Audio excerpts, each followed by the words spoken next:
We went to Carini this morning to get something to make a simple Sicilian lunch. We went to the vegetable and fruit stand to see what they had, and we ended up getting some greens, in this case endive, to make verdura. Croce soaks the garlic in a bowl of water because he says they're easier to peel.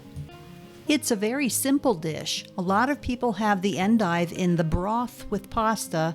They'll break spaghetti or other types, but we like to have it just with the broth sometimes because it's very light.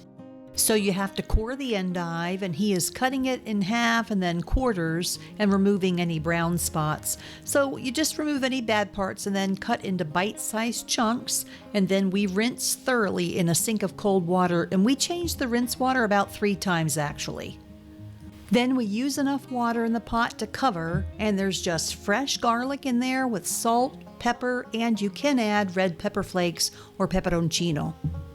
We finish with raw olive oil, which adds a sweet freshness to the verdura. This Sicilian recipe can be used as a first course or the main dish. This recipe has been passed down from my mother-in-law, and it's a comfort food that's good for your stomach and digestion. Enjoy!